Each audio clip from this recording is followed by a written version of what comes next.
It's 10 o'clock and it's time for the council to be in session. Mrs. Walters is here. We have 2 members present. We need 8 more for a quorum.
We did this last week, didn't we?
It's 15 minutes after 10. We have Ms. Goldberg, Ms. Nisakowski, Mr. Wax, Mrs. Walters. We have 5 members present.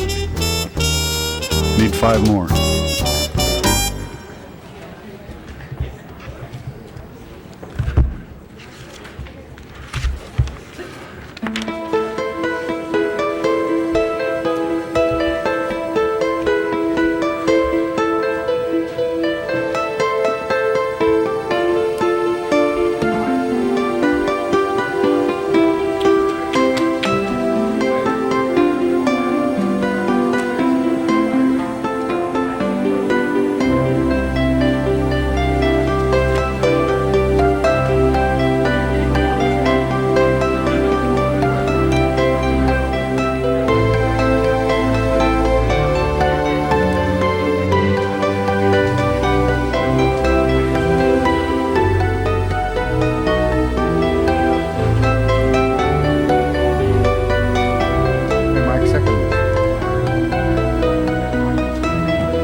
I'm not allowed to take any pictures of Italians, so now it's going to give it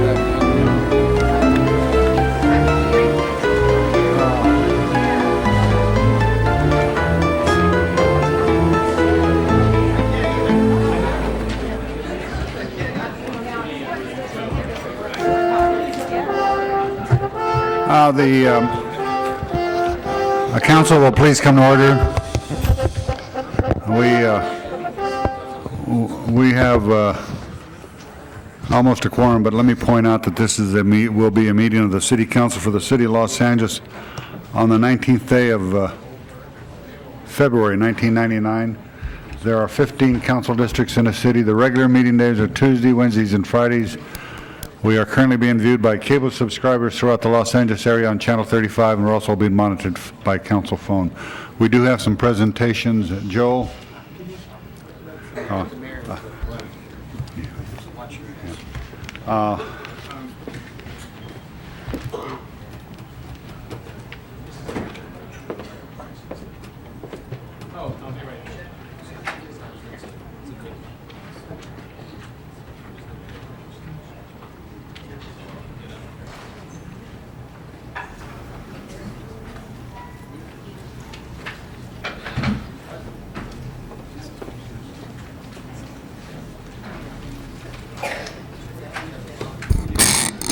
Mr. President, members of the council, we're indeed honored today to have a very distinguished visitor from Palermo, Sicily.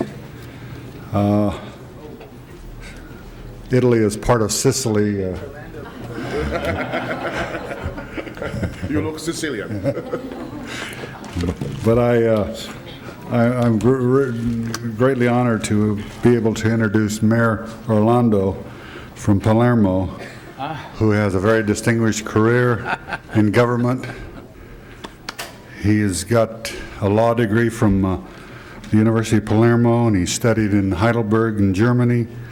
He's been a member of the City Council. He's been a member of the National Assembly in Italy, and he's been mayor of the great city of Palermo, and I'd like to welcome him to our City Council chamber. We had the opportunity to meet with Mayor Reardon earlier, and we have this certificate of welcome. Hope his visit in Los Angeles is a very pleasant one, and you'll come back again. Thanks. Thank you very much. Thanks.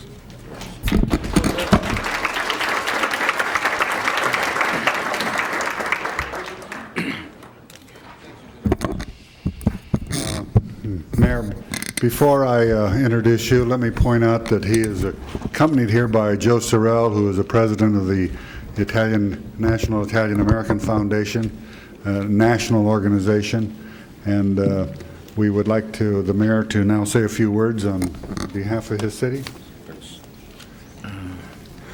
Thank you very much, Mr. President. Thank you very much. Ladies and gentlemen, members of the City Council of Los Angeles, it's an honor for me to be here. It's an honor just to have the opportunity to know your city and to speak as I spoke with Mr. Mayor Richard Riordan and with the President Ferraro. I am just here invited by the United States Information Agency in connection with the Department of State because we are going to organize the next June 1999 a very important World Congress in the city of Palermo. The title of this Congress is The Culture of Lawfulness, because we think that it is possible today for Palermo to be a model for many other countries, for many other cities in the world. It may appear really strange that Palermo, that has been the model of illegal things, can be model of legal things, but it is possible. 10 years ago, we had in Palermo 240 murders. Last year, 7. It means that something changed. What changed is just a new culture of lawfulness. We need, of course, law enforcement, but we need, in the same time, a culture of lawfulness, because the fight against organized crime is something like a cart, is something like a coach with 2 wheels. The 2 wheels must march the same speed. If one wheel is more fast than the other, the cart doesn't go ahead, spins around. And I think that we have only law enforcement. There is the risk that the wheel of law enforcement will go fast, but people will say it was better when it was worse. If we have only going fast the wheel of cultural promotion, there is the risk that we support the organized crime. In this moment, we live a magic moment in Palermo because the 2 wheels are marching in the same speed. And the mayor of Palermo is looking with 2 eyes. With one eye is looking the wheel of law enforcement, with the other eye is looking at the wheel of lawfulness, of culture of lawfulness, from economic and social promotion. In this field, the schools play a very important role, and we will speak in Palermo about this, the role of the schools. We will speak about the culture of lawfulness. I invited Mayor Giuliani to come to Palermo next June for this Congress. I invited the Mayor of Los Angeles to be with us as official speaker in next June, and I hope that the Mayor Giuliani and the Mayor Riordan will be our guest in June in Palermo for this very important World Congress, just to demonstrate it is possible to fight together against organized crime. I can tell you many tales about the change in Palermo. I wish just to finish only to tell you a little tale coming from my experience. I arrived one day into the church. I went to the Mass. When I arrived to the Mass, 3 little boys came to me. And they told me, Mayor Orlando, because Mayor is now my first name. Orlando is my family name. I lost my first name. And Mayor Orlando, we wish to speak with you. And I say, quiet, the priest is coming into the church, be quiet. And the little boy said, I must speak with you, Mr. Mayor, because I have to say to you something very important. And I say, slowly, because the priest is coming into the Mass, just to begin, into the church to begin the Mass. And they say that this morning, Mr. Mayor, Anthony, my friends, in the school did something wrong. The professor came and asked, who is responsible of what happened? And I said, Anthony. And Anthony told me, damn cop. And I replied, Mr. Mayor, it's better to be damn cop than in prison as my father. 10 years old. 10 years old. And I think that it is really the best demonstration how can change the culture in a city like Palermo, where a little boy said that it's better to be not a damn cop, but a good cop, and not in prison as the father. Thank you very much, Mr. President. Thank you very much to you all, and I wish to say my thanks to the National Foundation, Italian American Foundation, for the contribution to this visit, hoping to meet you in Palermo. Many things are now new. Many things are different. Now it's possible to be proud to be Sicilian and to cry out and to say that we are proud to be Sicilian. But if you don't believe me, please come and see with your eyes how different is today Sicily. Thank you very much indeed.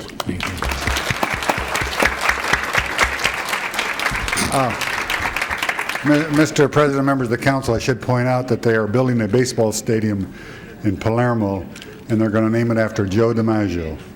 So, thank you, Mr. Mayor, for coming to our city. Jackie, you ready? Okay. Chair recognizes Councilman Goldberg.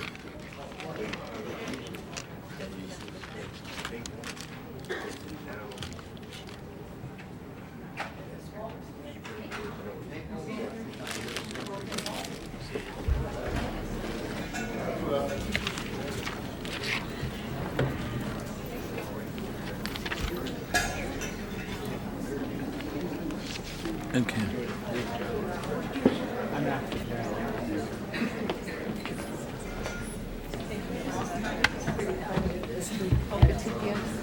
Well, Rita's the only one that's in good shape here. Mr. President and members of the council, we are about to have in the city of Los Angeles the 8th International Conference of Fire Service Women. This is only, as its name would imply, the 8th time that such an international conference has been held. And this one proves to be the largest, with the most nations represented and the largest registration yet. And I would say that it is extraordinary that we have a fire department in the city of Los Angeles that has taken the leadership in making sure that this convention provides a spotlight on the profession and its opportunities as well as challenges for women.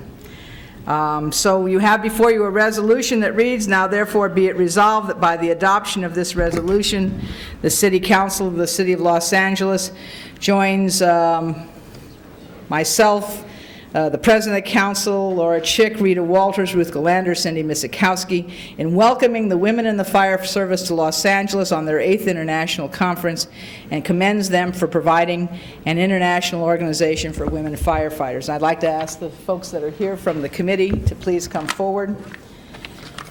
I think probably the important thing that I would point out is that while we have made progress in getting some women into the fire service, we still have a long way to go. And this convention will shed light on both the opportunities and challenges that women face in this profession. We have the committee here. I'm going to introduce Commander, right? Chief, excuse me. I can never get these things straight. Chief Roxana Bursick to represent the group. And before I do, I'll ask my colleagues if they wish to say something, and then we'll present the resolution. And would you introduce your group when you come forward? Ms. Walters, did you want to add anything? Well, I'm very proud of the women in the fire service here in Los Angeles. I have a young niece who is a member of the fire service here in Los Angeles, and I think she and her other colleagues do an outstanding job, and I want to congratulate Chief Bamatre for his great support of women in the fire service. See, we didn't know that about your family member, so that's exciting piece of information.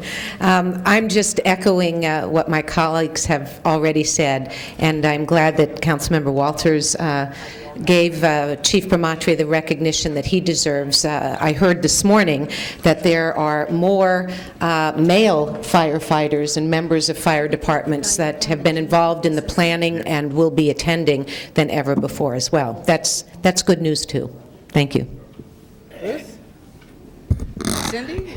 I guess all I really want to add to this is that I join with all of the other women in the city of Los Angeles in being proud of the fact that our fire department, like our police department and so much else of government service, is now seeing the appropriate distribution, or beginning to see the appropriate distribution of women.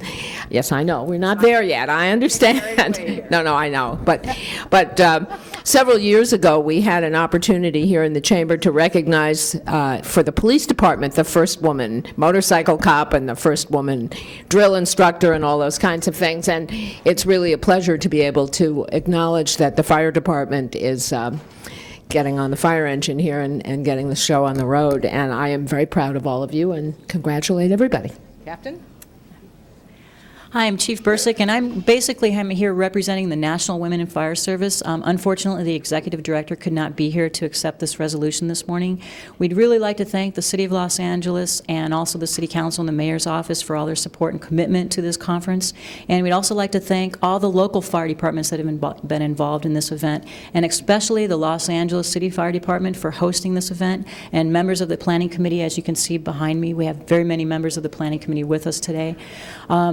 And along with that, with continued effort and support of all these different agencies and individuals, Women in the Fire Service will continue with its efforts in leading the fire service and making it a better place for all members involved. Thank you. Thank you very much. And now, my colleagues and I wish to present to you this, let's hold it low so we can get, there we go. Everybody else file around here.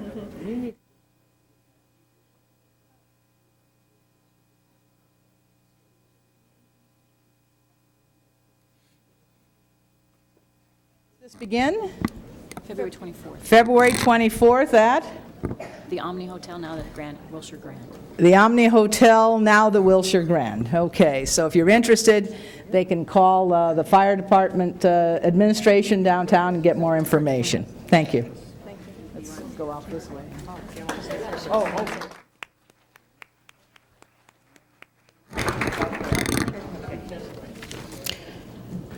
And now, I'm just taking first place from my colleague who is joining me. Mrs. Chick, we have a procedure here.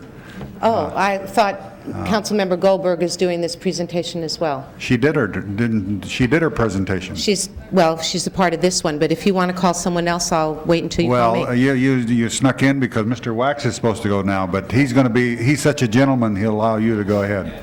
We just... It's the disabled council members. Yeah. If Catherine Mader could come up and join Councilmember Goldberg and myself. Colleagues, as your chair of Public Safety Committee and the chair of the Personnel Committee, in many ways, Jackie and I had the opportunity to work very closely with Catherine Mader, the City of Los Angeles's first Inspector General for the Los Angeles Police Department and the Commission. And I'm very proud to be having her stand at our side today and to present her with this resolution, with our thanks, with our congratulations on a job always done in the most excellent way. It is difficult to be a trailblazer. It is difficult to be the first in anything, and especially the first to do a difficult job in an environment that wasn't necessarily a welcoming one. I have heard a comment that Catherine Mader is not a team player, and I would like to take this opportunity to go on record saying that I have found her to be the most proactive and interested and energetic and persevering team player with the public, with the people of the City of Los Angeles, and the people that we represent and to whom she was really accountable. So I'm going to turn the mic over to my colleague and then present the certificate and give Ms. Mader a chance to say a few words to us. I really share your sentiments and just want to add two things. It is not always easy. In fact, it is frequently difficult to call things as you see them. And our society's handle on democracy and the democratic institutions depends on people having the courage to call things as they see them, whether it gets them kudos or not, but to have the courage to do that. And it was my great pleasure to work with you, because I knew that whether you were in error or whether you were right on the mark, you were telling me what you believed to be the facts, unembellished, and that's something that we have to always pursue in the city of Los Angeles.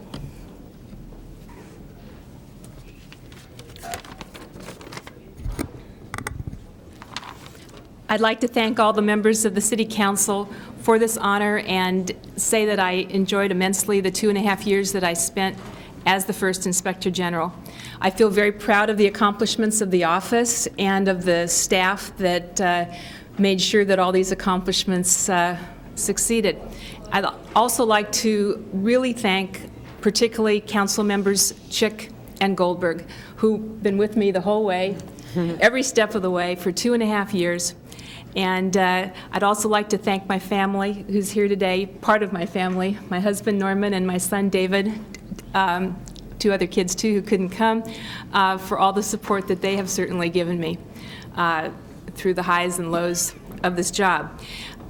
While I've been gone, I've been avidly watching the City Council as it's been struggling with some of the very important issues that I can see that you've devoted enormous time to, defining the proper role of the Inspector General and the proper independence of the Inspector General, and I wanted to thank you all for the efforts that you've made. I believe that the Office of the Inspector General is at a very historic crossroads today, and that there are many issues that are still unresolved, although we have certainly come some ways. I think that there's some issues that the office certainly needs your help and continuing help on, and one that is certainly very dear to me is the protection of people who trust the office and come forward and use the office, and to make sure that they receive protection and are not retaliated against in any manner. I also think that whoever is the Inspector General in the future vitally needs all of your backing, because I'm sure that they will continue to ask the hard questions that need to be asked that haven't necessarily been asked all the time. And when they do ask those hard questions, I'm also sure that they are going to continue to face some resistance and face some criticism. And I think that having all of you in the City Council there to back them is enormously important, and was certainly very important to me. So again, thank you very much for the honor.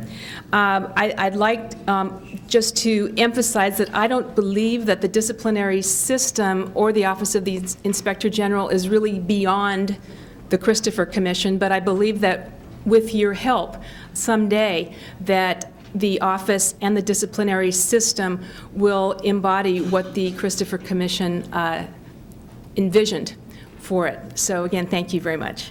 Thank you. Congratulations. Well,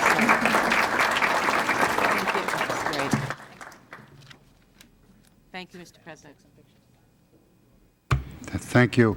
Mr. Wax for presentation. Call the roll first. Alatorre, Bernstein, Chick, Fuhr, Galante, Goldberg, Hernandez, Holden, Miskowski, Ridley, Thomas, Fornich, Wax, Walters, Ferraro, 11 members present in the quorum, Mr. President. Okay, the first order of business. Approval of the minutes. All right, Mr. Wax moves, Mrs. Miskowski second. There's no objection, you know, so Chair recognizes Mr. Wax for presentation.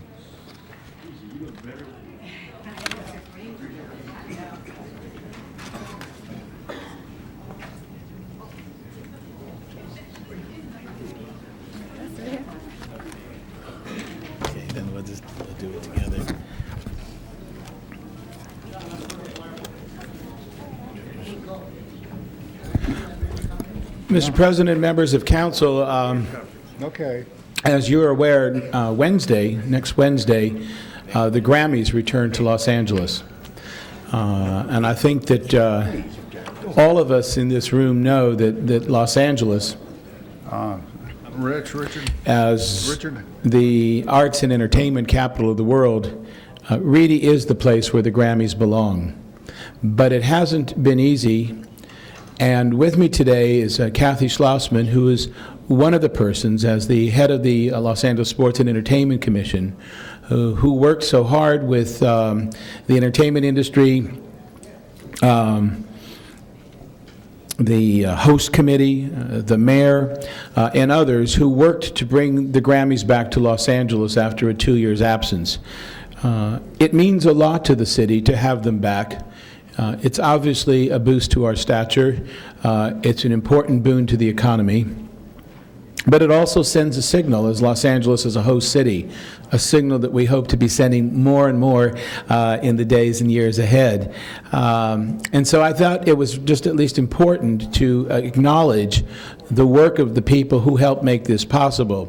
And I wanted Kathy to be here today to receive this recognition, to share it with Daryl and all of the people who have worked to make this a reality, and to hope that in welcoming the Grammys back on Wednesday, they will be back home for good. And I feel very confident that that will be the situation. So Kathy, let me just present this to you to share with all of the people who are responsible for bringing the Grammys back, acknowledging your efforts, and acknowledging the importance of the Grammys to our city, and truly celebrating and being grateful for the fact that they have now found return to their rightful home. So let me present this to you on behalf of the mayor and all of my colleagues, and hope that you will share it with all who are responsible for bringing the Grammys back. Thank you. If I can just take 1 minute on behalf of the Sports and Entertainment Commission and the Entertainment Industry Development Corporation, my partner on this. We want to thank, first off, the Academy just for not only for bringing the Grammys back. It's not just about a one-day show. They do a lot of community programs. They did something down at Fremont High School, Grammy in the Schools, the Children's Concert Series. So it's a whole month, and hopefully the rest of the year, too, of cultural events. And second, thank our sponsors, including Staples Center, our host committee for all their work, and last and most importantly, City Council and the Mayor's Office. You guys have been tremendously supportive of both of the Grammys and all the other events that we're doing, and we really appreciate it. Thank you very much.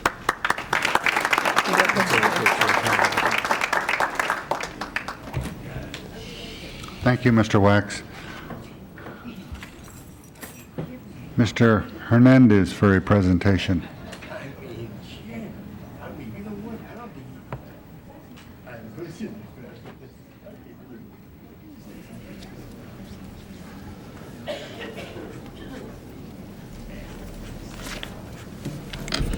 Mr. President, members of the council, last Sunday I had the opportunity to go to Chinatown to basically do a little shopping, and there was a lot of activity going on in Chinatown, and I had forgotten why. We went into one of the herb shops, we went and bought some Peking duck, and my wife and I, as we were traveling around, we just noticed activity going all around. And the reality is it was the day before the celebration of Chinese New Year's. And here in Los Angeles, that has been a recognized event over the last 100 years. And basically the community of Chinatown is celebrating the 100th year anniversary of the parade and of that cultural event that makes part of the mosaic of our great city.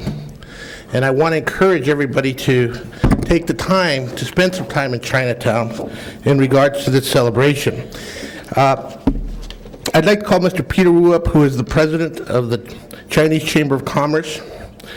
The Chinese New Year started on February 16th and marked the beginning of the lunar year 4697, the year of the hare.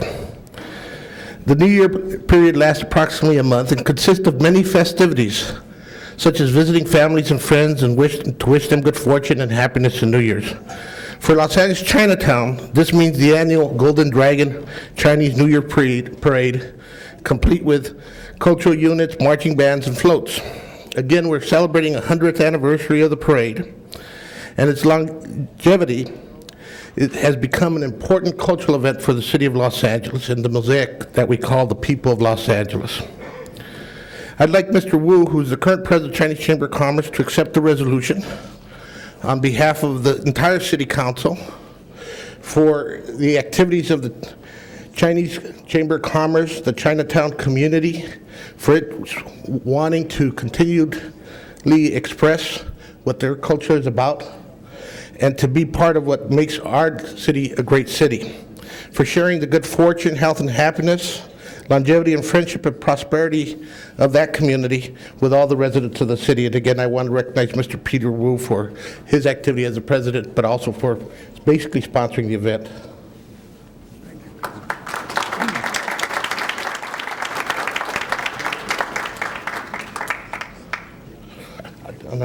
And I want him to say a few words, but this year, and you know, the Chamber of Commerce has sponsored it since 1955. And this year's parade, which you need to know, is going to start here at the City Hall steps.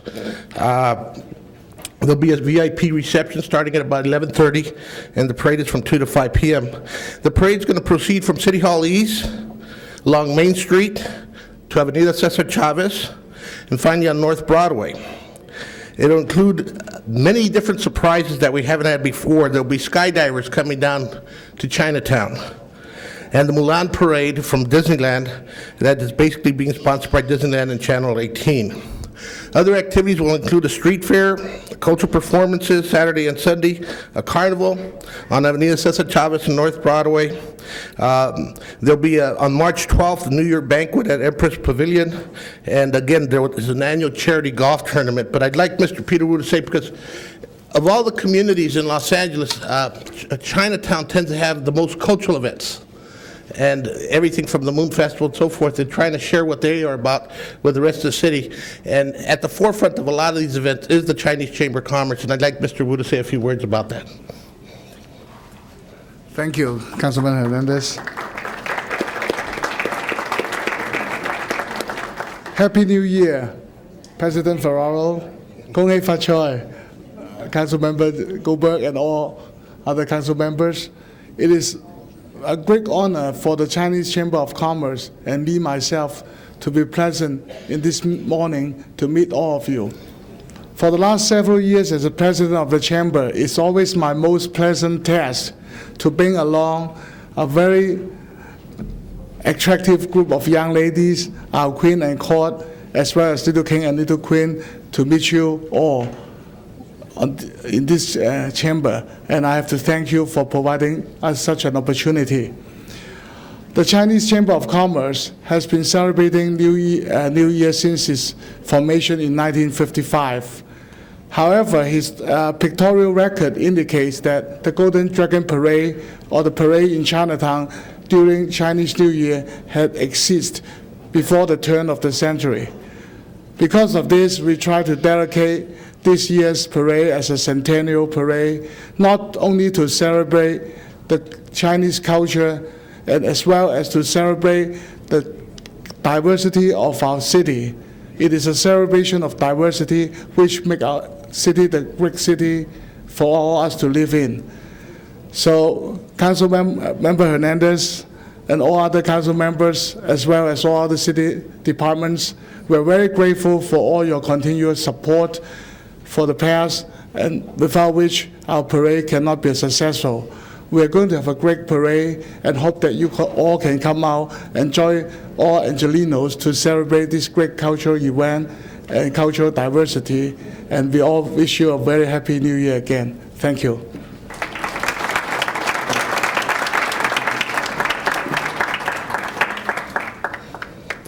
Mr. President, it's also my honor to introduce Miss Chinatown and her court, as well as the Little King and the Little Queen and the Little Princess and the Little Prince. I think they're around. To all of you, and what you need to know is that the Miss Chinatown court is a result of a lot of competition. It's a result of a process. On February 13, they were crowned at the Bonaventure Hotel. These young women basically serve as ambassadors for Los Angeles Chinatown for the next year, but they'll be part of many cultural events, many openings. It's like anything that's going on in Chinatown, they'll be a part of it. And they also will be attending and speaking at various events throughout the city of Los Angeles. And so it's my pleasure every year to introduce the Queen and her court to you. And I like to talk a little bit about their background so that people have an understanding. This is not just a beauty contest, it's almost like a leadership contest.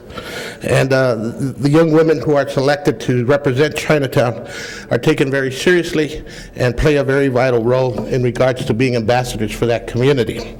And I'd like to first call up the 1999 Miss Chinatown, Melody Liu, who basically attends UC Irvine. She majors in international studies with an emphasis on global societies. Ms. Liu's extracurricular activities reflect her interest in international affairs, as seen in her involvement with the Model United Nations, and she hopes to pursue a career in journalism and public relations.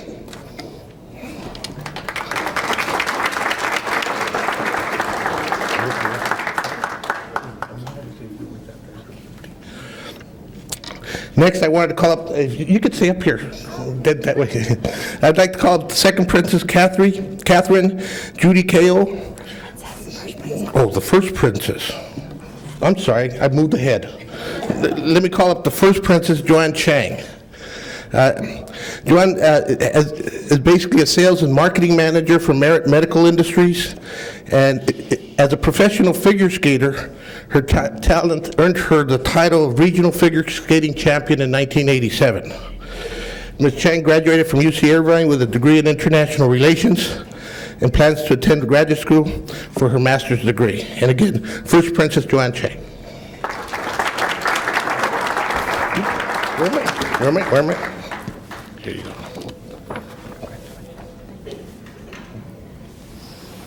Next, second princess, Catherine Judy Kao. Works for a clinical lab as a marketing director. Ms. Kao has many activities that occupy her time. For example, she volunteers for the Orange County Rescue Mission and serves as a member of the Irvine Valley College Budget and Finance Committee, as well as the Chinese Cultural Association. She is currently planning to attend UCLA next fall, majoring in communications. Again, Catherine Judy Kao.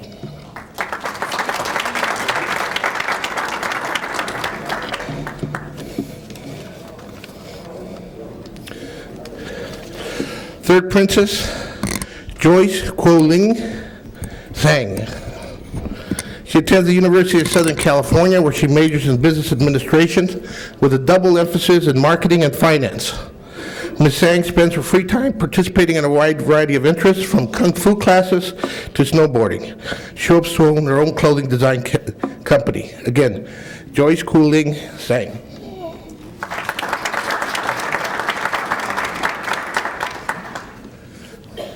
Next is the fourth princess, Jenny Chen.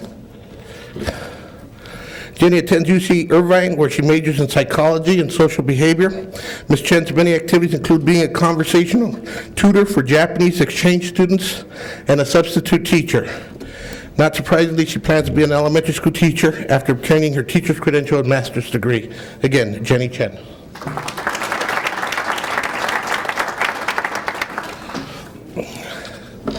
And then we also have an award recognition of Miss Friendship, but this time it's being shared by two participants.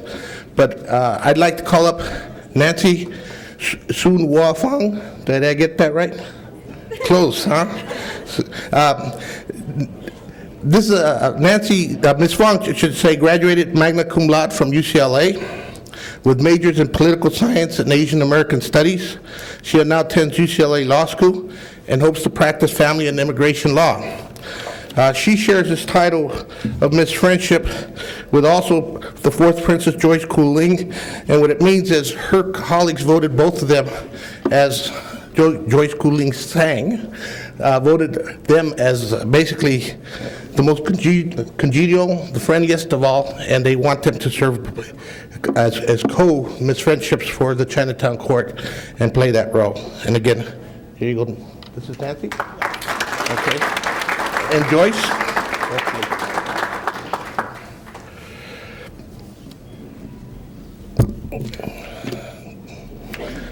Now, I'd like to call on the Queen to say a few words, and then I'll introduce our last guest. Queen. Good morning, Mr. President and members of the City Council. I speak on behalf of my court when I say this morning that I'm very honored to be here to meet you all today, as we all are. I'd like to extend my warmest wishes for a happy and prosperous Chinese New Year. And I'd also like to invite all of you to join us in celebrating the 100th anniversary of the Golden Dragon Parade this Saturday, also in conjunction for the celebration of the Chinese New Year this year, which is the Year of the Hare.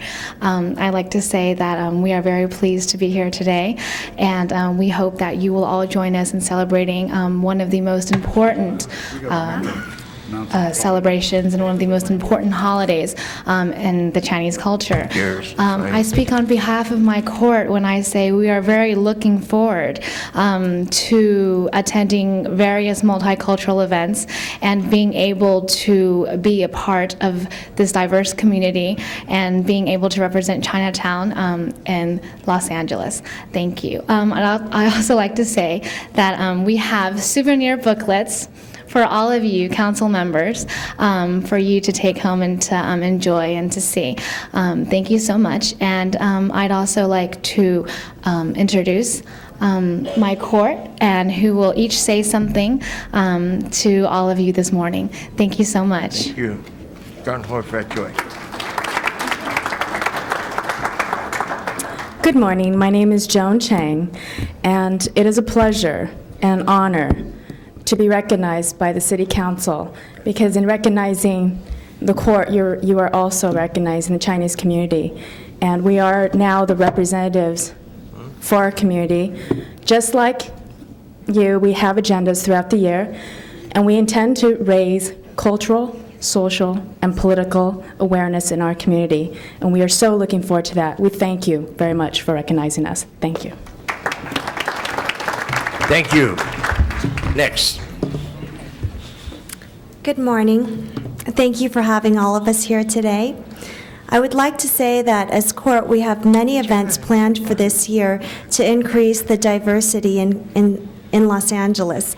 And a few days ago, I went to a parade for Mardi Gras, and it's nice to see that Los Angeles is truly a melting pot for all types of cultures. All we ask today is your continued support for the events that we pursue. Thank you. Fabulous. Thank you.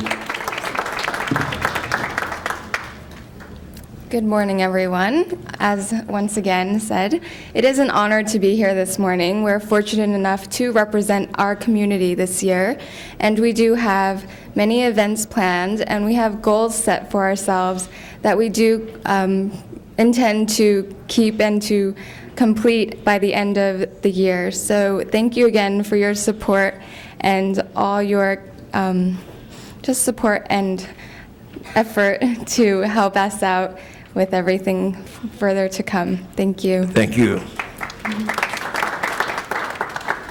Good morning. My name's Jenny. It's been an honor just being here and just watching all you guys. Thank you so much for that. And I just want to take this time to just to say that I'm really excited working with all these intelligent, beautiful young ladies, and I'm really excited in this upcoming events. Thank you. Very nice. Thank you.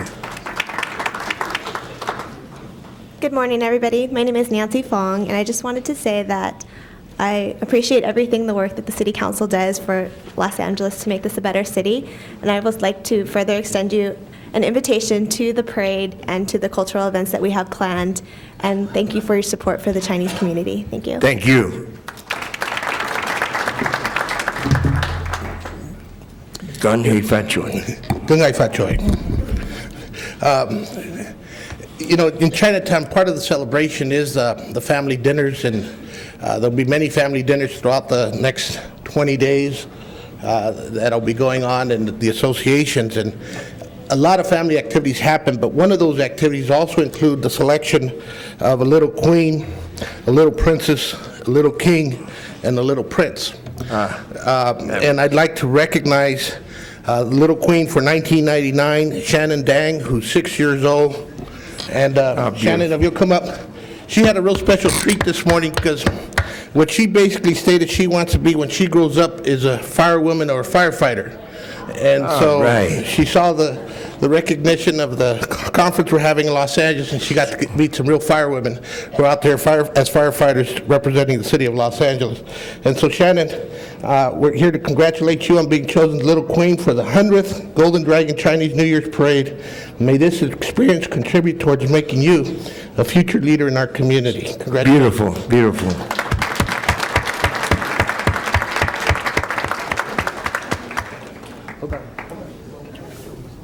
Make sure she takes a picture for her mother.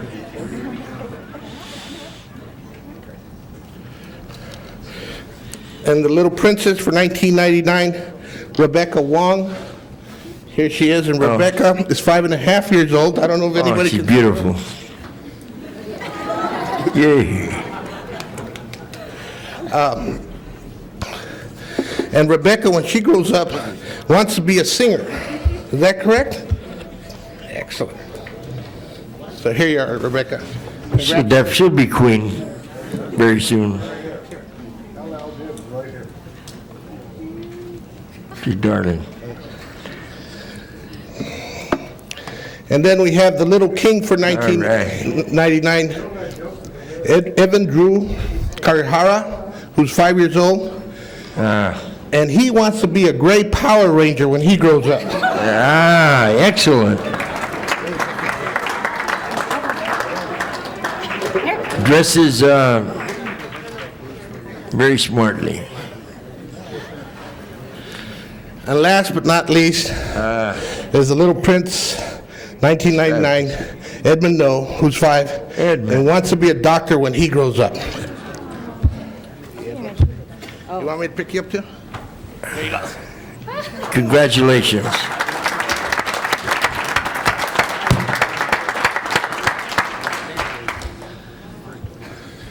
So, Mr. President, members of council, thank you for your patience, but I've presented to you the representatives of Chinatown and the 100th anniversary of the Golden Dragon Parade, and representatives for the City of Los Angeles, City of Angels, the City of People. Again, thank you. Let me just say, prerogative of the chair to Mr. Wu, who's just the entire family is just great civic-minded people.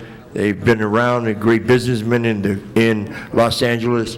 To the court, the Queen and the court, a great parade.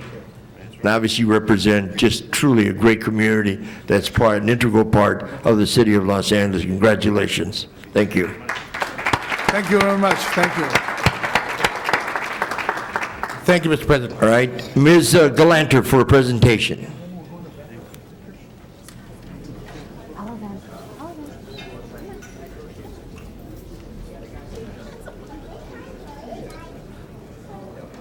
Susanna, you got your crew here? No, you guys, this is going to be a great reading.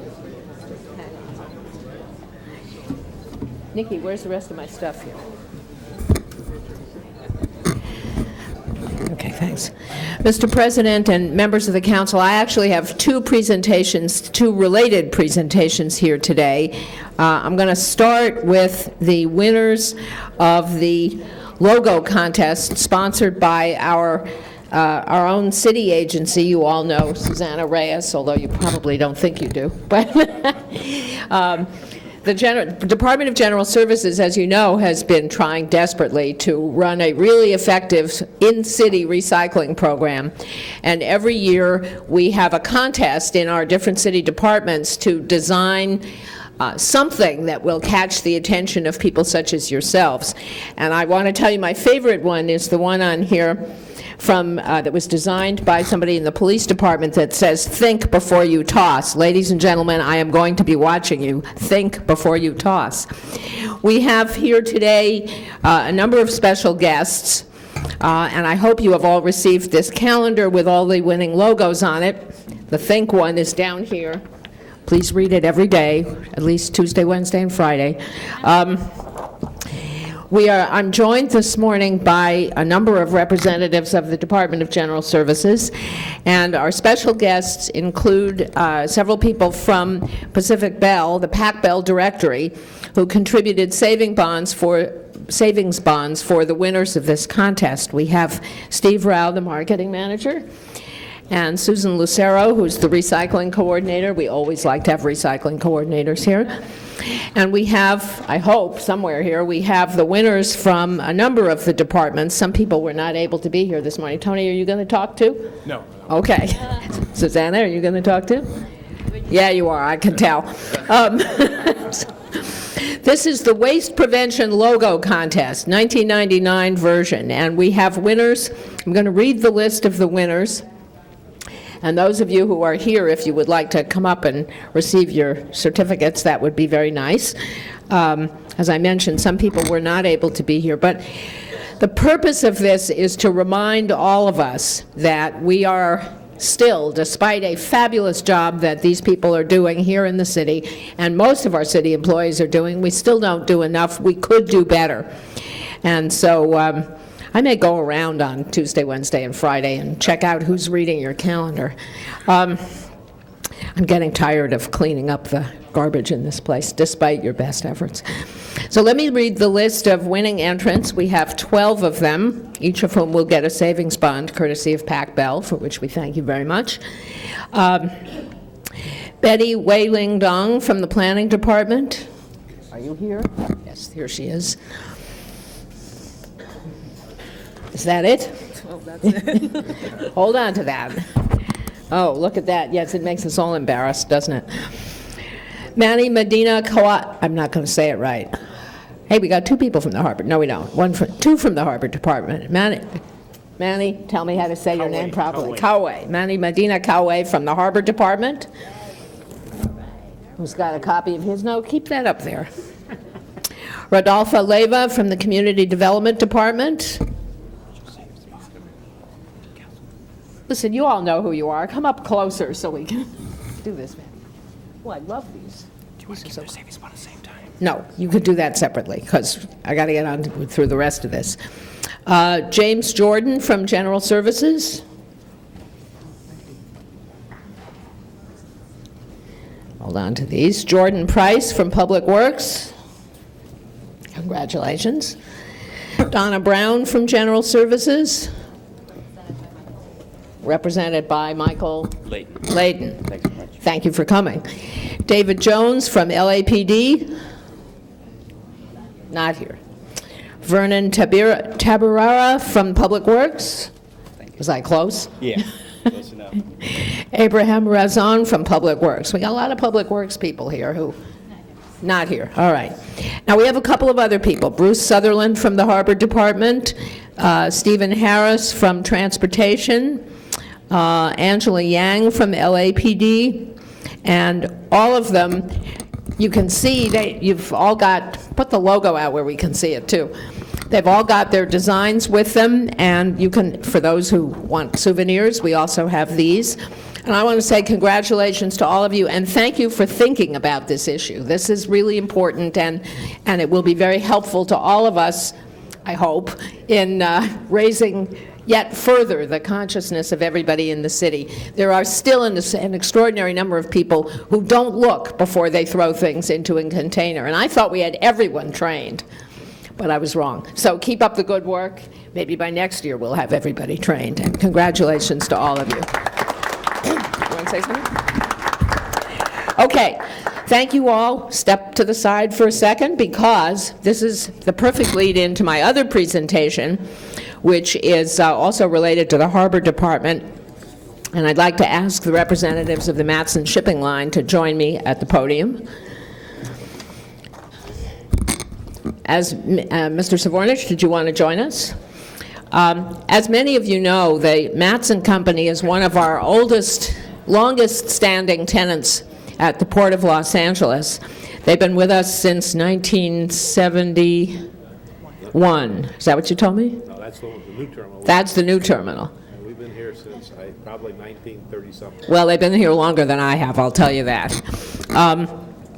And we are honoring them this morning for a really wonderful program that they've started. We're presenting a Good Earth Keeping Award for efforts way beyond the call of normal business. The Matson Navigation Company has something called a zero discharge program, and it is the pioneering effort. It may still be the only effort in the commercial shipping industry to make sure that they simply don't throw anything into the ocean. These ships are going back and forth to Hawaii, they're going up and down the coast, some of them just go out and sail around for a while. And if you go out in the ocean, if any of you have been on a sailboat or a cruise, and you look in the ocean, you discover there is garbage everywhere. But not anymore from the Matson ships. And this program, as I say, is the first one in the industry. We hope it will be a model for everyone in the industry. They now have their very own handbook. You will notice it's called Victory at Sea, Zero Discharge Ship to Shore.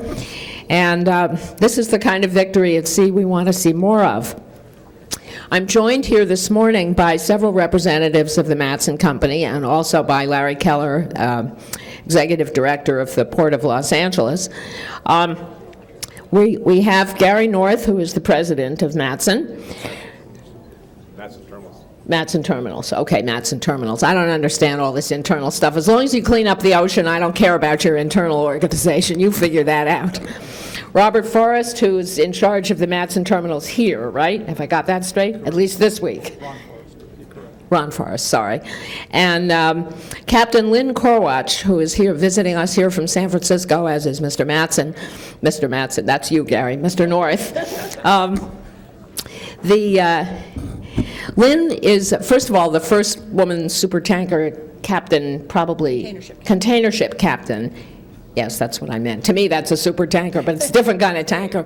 Container ship captain in the country, right? Or in the world? I was the first. She was the first in the world. So here we are with the firefighters and the people who sail the big ships. You know those huge things? Here she is. But that isn't why she's here. The reason she's here this morning is that she's the one who looked off the ships that she was captaining, and she said, what is all that stuff down there? We can do better than that. Came home, got a promotion onto shore, and invented this program, which Mr. North and others were happy to support, which is why we are honoring all of them today. Nothing gets thrown off the ship into the water except food scraps. And you all know there's plenty of little scavengers out there looking for the food scraps. This has been so successful that the Coast Guard called them up and said, you know, we could do that too. Couldn't you please show us how to do it? And I guess that was the genesis of the handbook. So it is my very great pleasure to present to the Matson Company a Good Earthkeeping Award from the City of Los Angeles for good earthkeeping, for keeping the ocean clean, and for showing the way to both industry and government for how to do it right. Thank you. Smile at these guys. Say something. Tell us how you did it. I want to thank Councilwoman Gallanter as well as the rest of the council. This is a program that we're very proud of at Matson. It's as she indicated, we're sort of the pioneers in this industry, and we feel that we're still the only organization in the world that voluntarily complies with not throwing any garbage over the side. This program would not have been a success if it hadn't been for the support of our shipboard people as well as our Matson staff.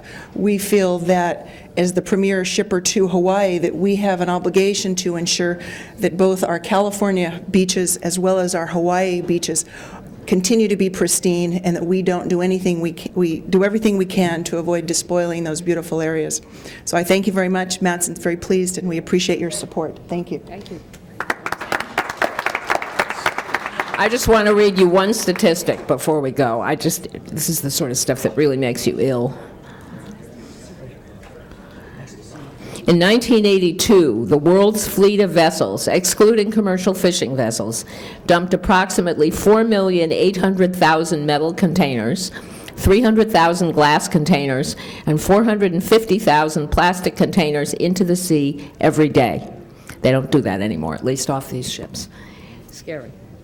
Thank you very much. Congratulations, and don't lose this. Thank you. And come in the back so we can do a real picture. Can we go in the back? Okay, the next item, Commendatory resolutions for approval. unanimous vote. Next item. Before beginning the regular agenda, Mr. President, you have several items to continue. Item number 4, you have a request to continue to March 12th, 1999. What item? Item number 4. Continue until March 12th. Is there any objections to that? Seeing none.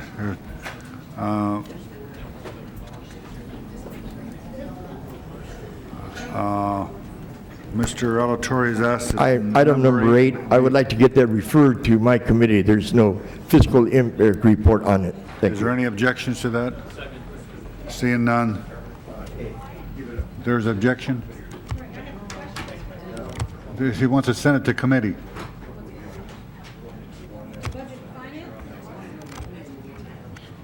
I think there is some cost to it. There's some cost. With your permission, Mr. President, in addition to this, I think it's very important that these badges not be retained like they are. I think we have too much of a proliferation of badges around. We carry badges, for what reason, I don't know. All the commissioners get badges, for what reason, I don't know. And in the past, it has caused some problems, and I think that we need to have much more control over all the badges that are issued, because with the full-size badge, if somebody loses it or whatever, somebody else can impersonate an officer with it and do grievous harm. I don't think the authentic police badges need to be in the hands of other than active police officers, and certainly the rest of us don't need all these Well, I think. facsimile badges. Yeah. Okay, well, there's a motion to refer to committee. Mrs. Chick, Well, did it you? seemed it would be more of a public safety issue than Well, it came from public safety, but there's some cost finance. involved.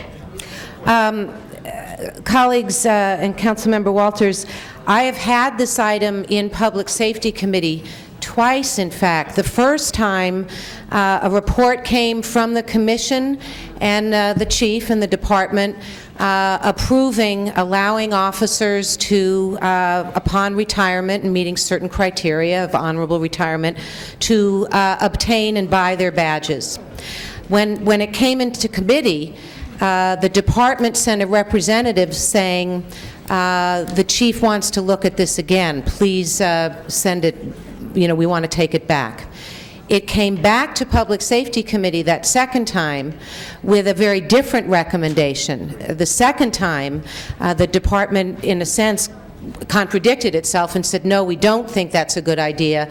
We want to recommend only badges encased in lucite, and I'd rather let the department speak for themselves here or in Budget and Finance. I was rather grateful to Mr. Alatorre because, in my opinion, we should either decide it today.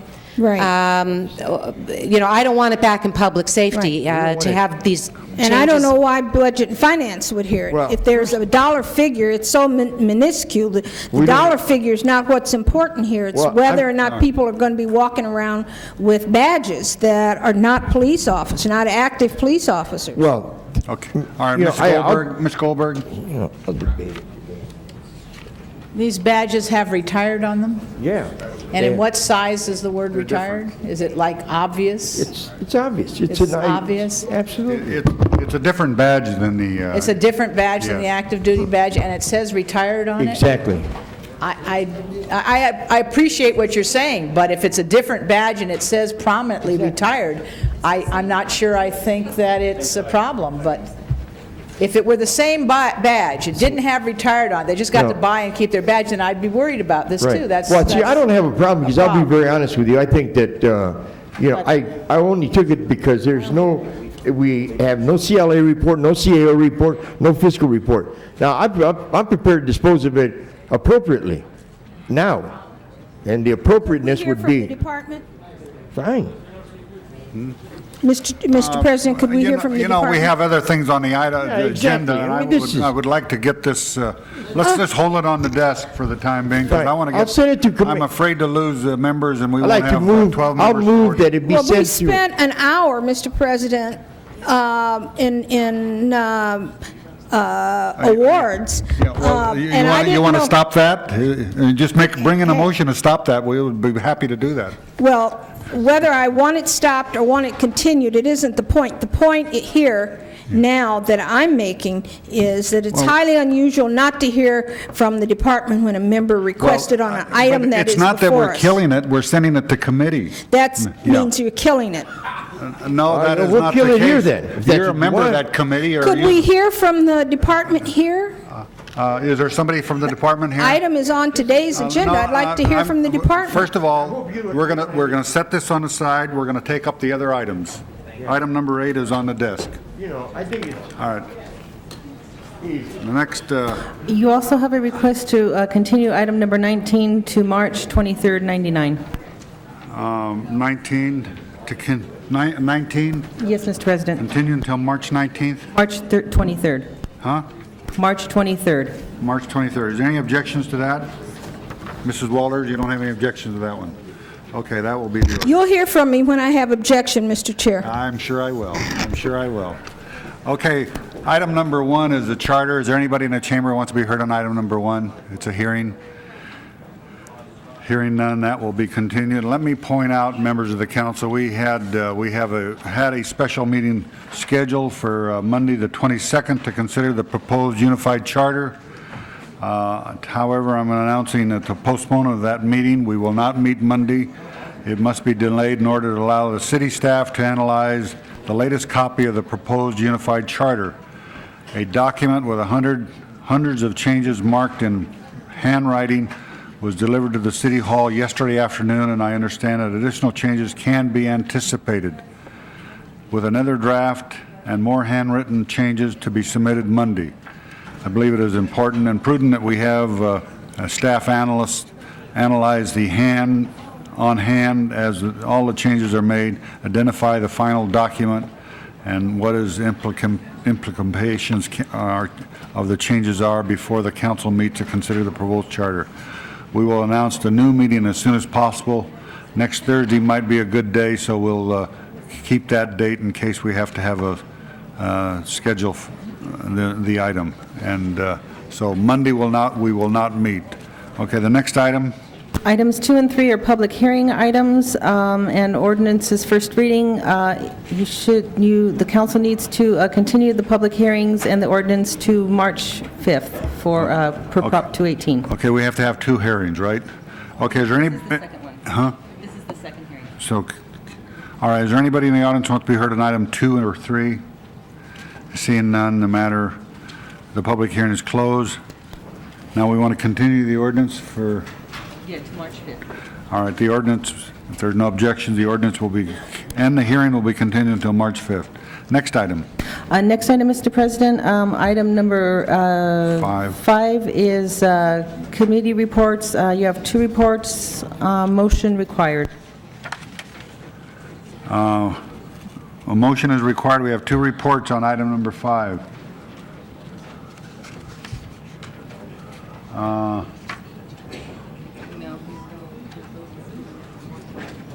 Mr. Savornich moves a commerce report. I'm moving, Mr. President. All right, prepare the roll. Tabulate the vote. 13 ayes. That is approved. That includes the ordinance. Next item. Next item, Mr. President, item number 6 is a personnel report to be submitted in council. Item number 6. Is there any discussion on this? If not, Mrs. Walters moves, prepare the roll, tabulate the vote. 13 ayes. That is approved. Next item. Next item, Mr. President, items 7 through 9 are items for which public hearings have been held. Okay, with the exception of 8, 7, 8 is on the desk. 9, 10, 11, 12, 13, 14, 15. Those are public hearings have not been held. Oh, just 5. Just 7 and 9. 7 and 9. Any specials there? If not, prepare the roll on 7 and 9, tabulate the vote. 13 ayes. Those are approved. Next item. Next item, Mr. President, items for which public hearings have not been held, items 10 through 29. All right, is there anybody in the chamber who wants to be heard on any of those items? 10 through 29, with the exception of 19, it's been continued. Seeing none, the public hearing is closed. Are there any specials by council members? clarification on item number 5. We just moved the Commerce and Energy and Natural Resource Committee report, which was an adoption of an ordinance, but it's not in conflict with the Budget and Finance Committee, which in addition concurred with that, but also directed and requested other departments. This is on the tax compliance part of the tax reform that we spent a lot of time on, and this is just directing the other departments to not enter leases and negotiate with other businesses that will do business with the city without ascertaining that they have the tax registration if they are doing business in the city. So I don't think there's a conflict in adopting both reports. So I move B as well. Okay. After reconsideration. There's no objections to reconsider, and then we have both committees plus the ordinance on 5. Prepare the roll, tabulate the vote. 13 ayes. That is approved. We'll send it forthwith now. Okay, any specials, 10 through 29? If not, prepare the roll on 10 through 29 with the exception of 19, which has been continued.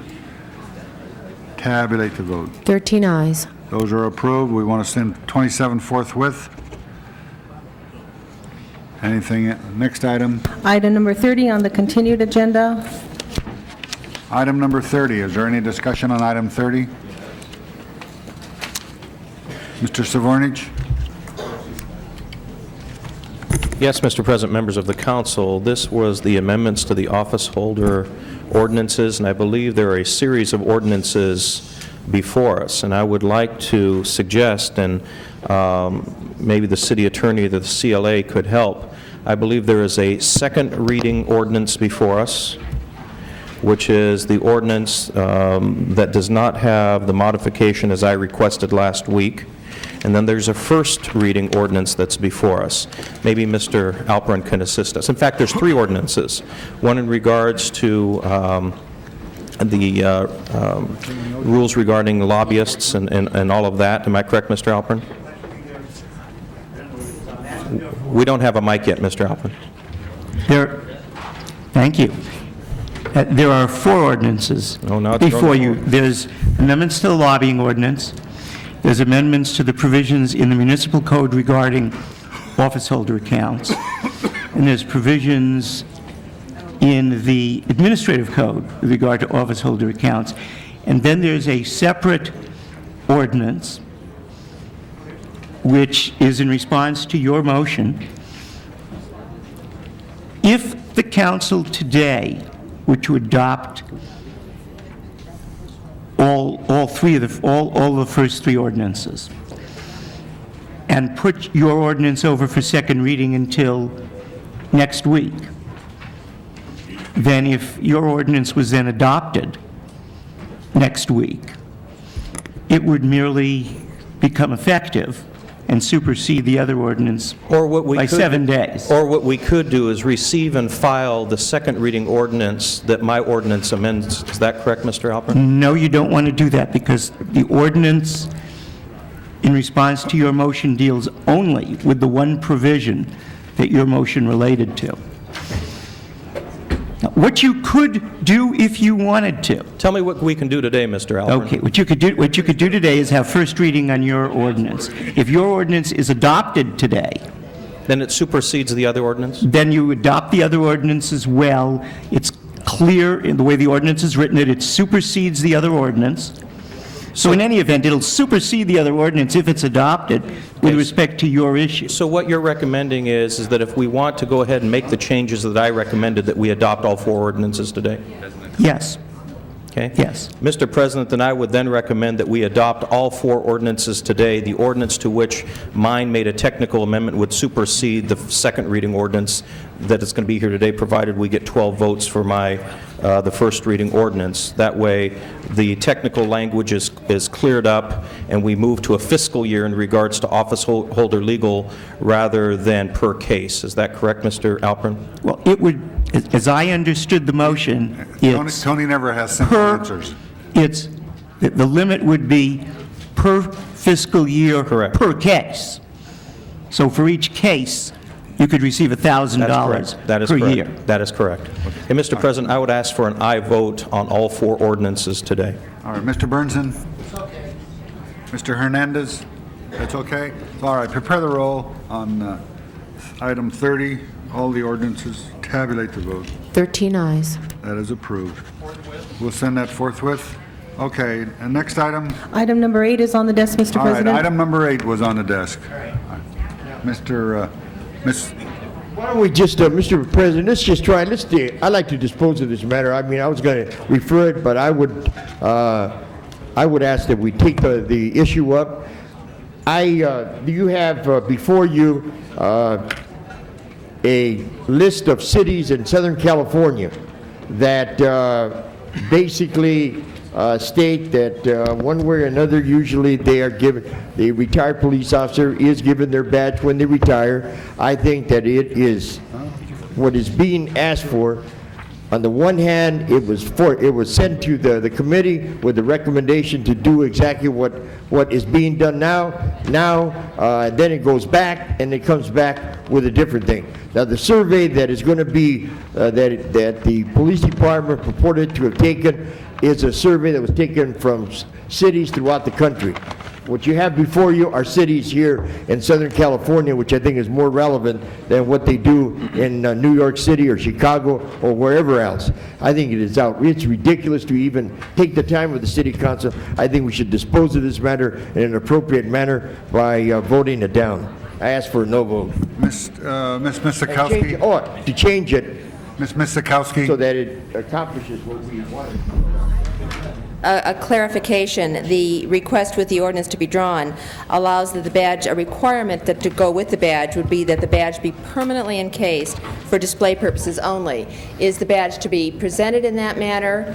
And so that is the requirement, that will be presented or given or authorized to be used only in that manner. The proposal is that the full-size actual badge they carried would be encased in lucite at the employee's expense if they wish to have that, and they would be issued a flat retirement badge, which if you look at the survey that was presented by the league, is what the vast majority of all of the departments on this particular survey provide a flat badge, which is what we're proposing. Okay, so it is already encased. It's not something that they have to go do afterwards. That's the way it would be presented. Yes. Thank you. Mr. Bernson? You know, these are men and women that we call upon to protect our community every single day. And now we're going to put a piece of nonsense like this so they can't even have a retired badge that says retired and carry it on their person? This is insane. Is this another one of Bernie Parks' things? Sir, they would get a retirement badge that says just exactly what all of the other... And it has to be encased in plastic, No, is that it? The one that's in my right hand is a retired badge that they could carry with them. If they want the full-size badge they actually wore at the time of their retirement, the actual badge, then that would be encased in lucite. But they would be given a retirement badge that says retired at the rank they are, and this is actually one of them here that's in my hand. Why can't they just get the other badge with retired on it, the same size? I don't have a problem with them. I did not understand. I thought you were going to just give them another badge, that they could not have a retirement badge to carry. But it should be the same size as long as it's clearly marked. And I don't know why we would the department would not furnish the encasement on the regular badge. If we're going to vote for this at all, and frankly, I just soon vote it down right now and get it over with. But if we're going to do this at all, the retirement badge should be the same size, and but it should be clearly marked retirement and be a different badge so we know it's not an active police duty officer. And we should pay for the encasement on a plaque of their regular badge as they retire. That's the thing that you do for people that lay their life on the line for you every day. And shall I make that an amendment, or shall we just vote? I'll move that as an amendment. No, as a substitute. As a substitute motion. Okay. Mrs. Walters? I'd like to hear from the department on this issue, and if you would also, in your response, tell us the practice in other cities in California. Mr. Alatorre referenced a list before us. I have no such list before me of any other cities. Oh, this is what they passed. All right. I'm Commander Dillon from the Los Angeles Police Department. The position of the department is that a full-size actual badge, when given to a retired officer, When that officer dies, the badge then becomes the property of the estate and can be disposed of in any manner that family may wish to do so, and there's plenty of opportunity for mischief. Since the first time the department looked at this and this latest proposal, the department has conducted an investigation in which we found people using our retired badges in commercials to indicate or to cause the viewer to believe that they were active duty Los Angeles police officers who were participating in commercials and in political endorsements that the department felt was contrary to the desires of this council and in the best interest of the city. The department believes that a full-size regular badge with just the word retired put on the top of it opens the city to a tremendous amount of problems associated with the misuse of the badge. The department is proposing to allow the employee to purchase their badge, encase it in lucite as a memorabilia, and then to present to them a retired badge that clearly cannot be misconstrued with the duty badge of an active duty officer, so that they can have that with them. And we think that that's in the best interest. Now, this survey that has been discussed is something done by the league. The department didn't do it, but even if you read that particular survey when it talks about retirement badges, just looking through here, the vast majority of them provide a flat badge, and that's what we're proposing to do. Not a full replica badge, but a flat badge. And if you look through this particular survey, you'll see that flat badges are what are produced, and that's what we're proposing to do. We believe that's consistent with both the national and the local law enforcement. Right. Most of these, as I look at this now that it's clerk's office identified it for me, I'd say a good over 90% of these responses are flat badge, and a couple of them put them in a shadow box or something. Put the original in a shadow box. One of them has a flat badge and a shadow box. Council members, I think the department has, excuse me, Mr. Burnson, would you hold my time then until Mr. Burnson finishes?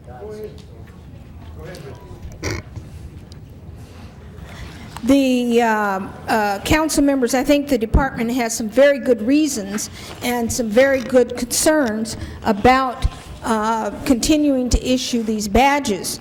They're not depriving any officers of having a retirement badge as well as their badge encased in lucite.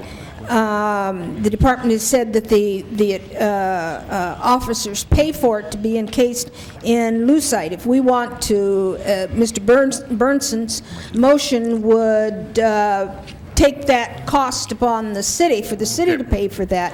All right. But I think the badges do need to be in the lucite, and they be issued the flat badges as the department has requested. Your time is up, Ms. So I urge, Walters. support for the report. Okay, very good. All right, Mr. Fuhr. Thank you, Mr. President. Is it not true that the current practice in which the department has been engaged for the past at least 4 or 5 years has been to allow officers to purchase their badges with the word retired across the front of them? Yes, that's correct. All right. And so this would be a deviation from what has been the 4 or 5 year practice of the department, correct? It would be going back to what we had prior to that practice, yes. Okay. So we formerly had one approach. In the last 5 years, we've had allow the officers to buy their badges with retired across, and now we're seeking to return to an approach that we had before, but not anymore. That's correct, sir. All right. And in committee, we listened to the discussion, and if I recall correctly, there were not particular incidents to which the chief was referring that gave rise to the dramatic need to make this change in prior practice. It was a generalized concern about the proliferation of badges in our community. And with that in mind, I support the idea. First, having sat through 2 hearings on this, I'm glad we're going to dispose of this today. I think we should continue the practice in which the department has been engaged for the past 5 years, absent a strong showing that we need to make a change in course. We have one person that want to be heard on this item. Oh, no, I just want, there's a public comment. Mr. Dennis Zine, and then we'll return to you. Thank you, Dennis Zine, Director with the Los Angeles Police Protective League. I didn't want this to turn into a major controversy this morning, and unfortunately I believe it has. To be eligible to receive a badge, you have to do a minimum of 20 years of service with the Los Angeles Police Department and be retired. If you do less than that time, you cannot receive that badge. So we trust a person for 20 years to protect and serve the citizens of Los Angeles, and like some employees when they retire, they get a gold watch, some get a Rolex watch. Police officers receive a badge that they worked for, that they devoted a career to. We don't think it's inappropriate for them to have that badge in retirement. And if that officer then just passes away, that family will treasure that badge. It's not going to go out and be misused. That is then turned over to the family, to the estate, and they hold that very close and dear to their heart in remembrance of the retired member who then passed away. There was comment made regarding badges used in productions. Well, we know that the movie industry duplicates this badge without a problem, and we would ask the council to maintain the status quo where an officer who retires after 20 years of service gets the full-size badge with the retired banner on it. And if you look at the little, what we call the Cracker Jack badge, what they call a flat badge, many of our officers when they retire work movie jobs on movie sets, and they wear that little badge, and it's kind of disgraceful for an officer to serve 20 years of service and then wear what's referred to as a Cracker Jack badge to provide security. There's a concern of the officers that the taking away of this privilege, if you want to refer to it as a privilege, is something that affects them and the symbol of authority that they represent in the city of Los Angeles. So we would ask that you maintain this, we don't change it, and let them have that flat badge into retirement. And let me comment on the survey that was done. When it talks about these other departments in Southern California that issue the flat badge, they issue the regular size badge. It's just flat in the wall. If you look at the LAPD badge, it's concave. Those flat badges that are issued by the other departments are full-size badges, not the small, as we refer to, Cracker Jack badge. So I would encourage you folks to support that in honor of the dedicated members of the Los Angeles Police Department. Thank you. Okay. All right, Mr. Alatorre. I'm going to defer to Ms. Chick, and I'd like to follow. Thank you. Just a couple of quick questions. Do we allow officers, after they retire, these same officers, to carry a firearm, gun? Based on review by the department, yes, they can. Okay, well, I'm bringing that point up to continue really with what I was hearing Mr. Zine say, that these are officers who are retiring after 20 years service. And by the way, your committee added reserve officers who somehow, unfortunately, are often overlooked, and they are retiring after 20 years of service for free. But we are letting these officers also retire with honor and carry a lethal weapon, and or have access to one, and I think that certainly the trust needs to expand to allow for the badge. And I'm also glad that Mr. Fuhr refreshed my memory that really what's before us came forward as kind of a technicality correction, that there were officers who were retiring after a certain date that hadn't been included in the process that had been in place that allowed officers to have their badges. And what came to committee was a positive for officers. It was to expand and include all officers now retiring after 20 years. Again, I want to say that it was rather distressing to have two completely contradictory recommendations coming from the Commission and the Department. And as chair of the committee, and along with my colleague who serves on it with me, I am very content to support what we originally supported, and that is to allow officers to have the badges with retired clearly stamped on them. And I would so move and amend my own committee report. Yeah, eliminate. Yeah, eliminate the lucite encased badge and substitute allowing, which was the original recommendation to committee, allowing officers to purchase their badge with retired stamped on it. I would like to withdraw my motion, and I'll support Mrs. Chick's motion. I would too support Ms. Chick's motion. You know, why we are even spending our time with something like this is incredible to me.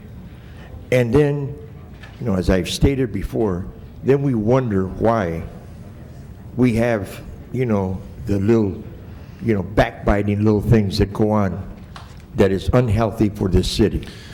And I'm gonna, you may just, you know, to me, I find it, you know, if I was a police officer, I would find it insulting that, you know, we come up with something like that.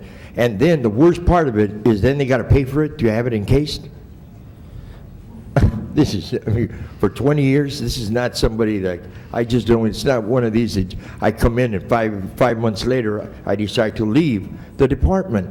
It is, I don't like to get in the middle of things like this, sir. I just have a concern that you're characterizing this as some kind of an attack. It is the job of this department to bring to this board, which makes the decisions as to the policy, the ramifications of those decisions. I don't even, but you know what? Can you then explain to me what even prompted the, you know, amount of time that it has taken to even bring this matter here? What injustice or what has occurred that has created, you know, the concern that you have that you are now bringing before us, when you brought before us something totally different? So in a matter of what, a month or two, you decided, well, we decided to change our position. Tell me what is, you know, what urgency that there is that has prompted something like this. There has been an investigation which determined that badges were being used inappropriately by retired people to infer that they were active duty officers in support of politicians and political Then how about campaigns. this? Then arrest them, all right? Arrest them and bring them to justice rather than waste our time. All right, Mr. Ridley Thomas. Mr. Ridley Thomas moves the previous question. Prepare the roll on the previous question. Okay. Tabulate the vote. 13 ayes. That is approved. Now we have Mrs. We have Mrs. Chick's motion. All right, prepare the roll. Prepare the roll on Mrs. Chick's motion. Tabulate the vote. 12 ayes, 1 no. That is approved. Forthwith on that. Next item.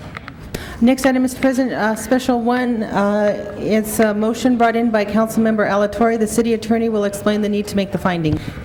City attorney. Thank you, Mr. President. On May 1st, 1993, there was a hit and run. The police have a picture of the suspect and information that the suspect has been going across the border and coming back. He was recently cited in Los Angeles, in the Los Angeles area. The police are asking for this reward immediately so that if somebody cites him in the community, they will come forward and the police will be able to apprehend him. I would ask for an aye vote. Okay, let's vote on the findings first. Tabulate the vote. 13 ayes. That is approved. Now we have the matter before special one. Prepare the roll. Tabulate the vote. 13 ayes. That is approved. Next item. Next item, Mr. President, special two, a motion brought in by Councilmember Alatorre. The city attorney will explain the need to make the findings. Okay. Thank you, Mr. President.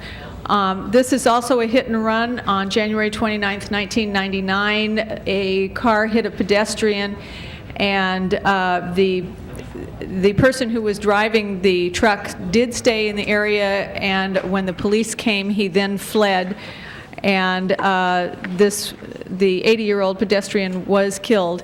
And therefore, the police are asking for a reward immediately so that somebody in the community would come forward and they could apprehend this gentleman.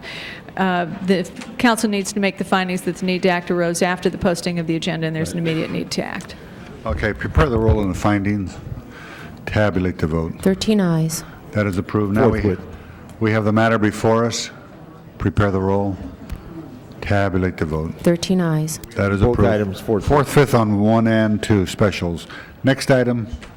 This is the time for comments from the public on non-agenda items. Is there anybody in the audience who wants to be heard? We have no cards. Seeing none, the public comment period is closed. Next item. Motions for posting and referral. There's no objections, unanimous vote. We have an excuse on the desk. Councilmember Miskowski requests to be excused Friday, March 26th. City business meets council policy.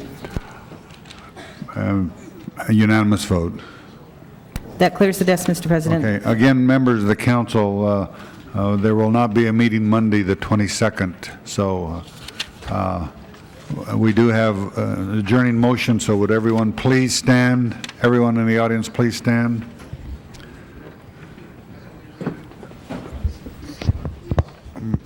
Members of the council, I ask we adjourn in memory of Albert Garcia, who passed away.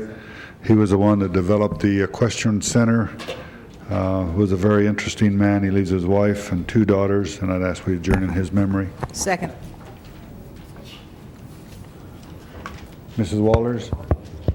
Thank you, Mr. President. I have 2 adjourning motions. The first is for Emma L. Brady, who's the mother of Gladys Monroe, who is a city employee. She lived in Council District 9 for over 50 years and devoted her life to helping and assisting families and their children. Her last employment was with the school district in their child care centers for over 18 years. She was affectionately known as Mama Brady and was truly an extended family member to the children, parents, and staff. She was an inspiration to all who knew her, and she leaves behind her daughter, Gladys Monroe, 4 sons, Albert, Cleveland, Larry, and Arthur Brady, a stepson, Cleveland Ramsey. I'd also like the council to adjourn in memory of Angelina V. Marshall. She is the wife of one of our most active senior citizens in CD9.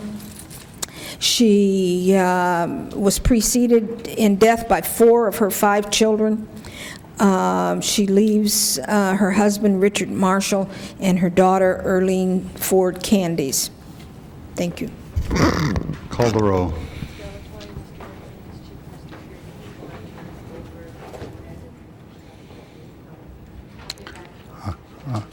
Aye, the council is adjourned.